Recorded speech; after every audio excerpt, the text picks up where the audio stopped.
आज हम इस वीडियो के माध्यम से पोस्को अधिनियम 2012 के तहत बच्चों में जो बाल अपराध होता है उसमें दंड की क्या सज़ा होती है और क्या उनमें जुर्माना हो सकता है। तो अगर आपको मेरी वीडियो थोड़ी सी भी अच्छी लगी हो या आपके लिए थोड़ी सी भी हेल्पफुल हो तो प्लीज़ मेरे चैनल को सब्सक्राइब करें, लाइक करें और शेयर ज़रूर करें। मेरी ये आपसे बहुत ही ज़्यादा रिक्वेस्ट है। चलो करते हैं आज की वीडियो स्टार्ट। इसमें धारा 3 है। धारा 3 में बच्चों में शरीर के अंग या वस्तुओं को डालने या बच्चे को दूसरे के साथ ऐसा करना पर्यवेक्षण लैंगिक हमला है। धारा 4 देख लेते हैं। इस अपराध के लिए सज़ा है 10 साल कारावास से आजीवन कारावास तक और जुर्माना भी हो सकता है। धारा 5 संबंधित है गुरुतर पर्यवेक्षण लैंगिक हमले से एक पुलिस अधिकारी, सशस्त्र बलों के सदस्य, लोक सेवक, रिमांड होम, जेल, अस्पताल या स्कूल आदि के सदस्यों द्वारा हुए पर्यवेक्षण लैंगिक हमले को इस श्रेणी में रखा गया है। आगे बढ़ते हैं। धारा 6 देख लेते हैं। 20 साल की कठोर कारावास और आजीवन कारावास की सजा तक बढ़ सकती है और या मृत्युदंड भी दिया जा सकता है।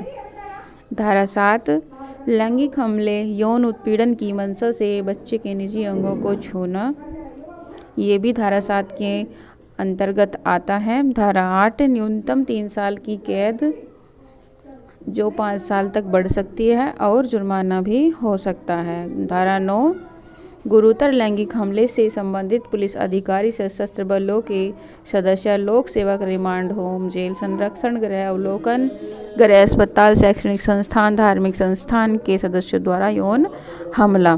धारा 10 देख लेते हैं। न्यूनतम 5 साल की कैद। धारा 10 के अंतर्गत न्यूनतम 5 साल की कैद हो जो 7 साल में बढ़ सकती है और जुर्माना भी हो सकता है।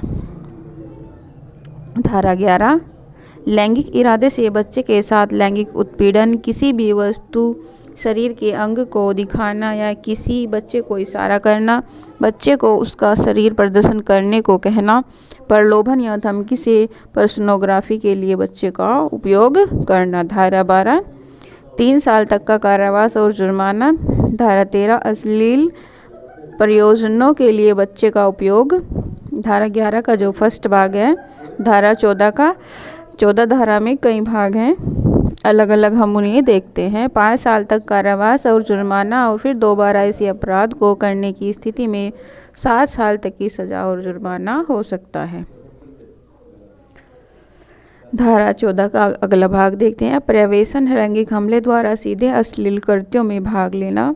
धारा 14 का एक और भाग है सेकंड, न्यूनतम 10 वर्ष का कारावास जो आजीवन कारावास तक बढ़ सकता है और जुर्माना भी हो सकता है। धारा 14 का ही एक और भाग है गुरुतर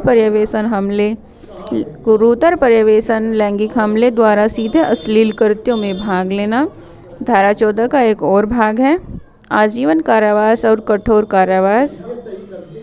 धारा 14 का एक और भाग है लैंगिक हमले द्वारा सीधे अश्लील कृत्यों में भाग लेना।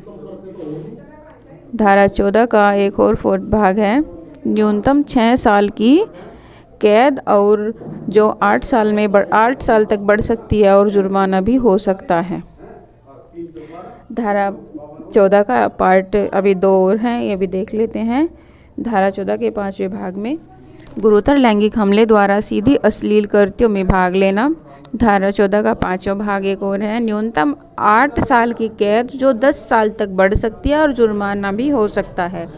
धारा 15 का एक और भाग देख लेते हैं। किसी बच्चे को शामिल करके किसी भी रूप में पोर्नोग्राफिक सामग्री का भंडारण या रखना, सक्षम अधिकारी को न बताए हुए जो पोर्नोग्राफी को साझा या प्रसारित करने के लिए इरादे से उसको हटाने या कष्ट करने या रिपोर्ट करने में विफल रहना, जैसे कि निर्धारित किया गया है।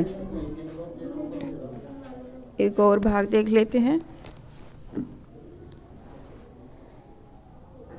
15 का सेकंड भाग किसी भी रूप में पोर्नोग्राफी सामग्री जिसमें बच्चे शामिल हो का भंडारण करना या रखना, जिसमें रिपोर्टिंग के उद्देश्य और न्यायालय में साक्ष्य के तौर से अतिरिक्त किसी भी समय किसी भी तरीके से प्रसारण या प्रचार का प्रदर्शन या वितरण शामिल हो। धारा 15 का एक और भाग है 3 साल तक की कैद या जुर्माना या दोनों भी हो सकते हैं। ये पोस्को अधिनियम 2019 में इनमें संशोधन किया गया है। धारा 15 व्यावसायिक उद्देश्य के लिए बच्चे को शामिल करने वाले किसी भी रूप में अश्लील सामग्री का भंडारण रखना। धारा 15 का एक और भाग है 3 वर्ष का न्यूनतम कारावास जो 5 वर्ष तक या जुर्माना या दोनों के साथ हो सकता है। यदि आपको वीडियो अच्छी लगी हो तो प्लीज़ लाइक करें, सब्सक्राइब करें और बेल आइकन दबाना ना भूलें।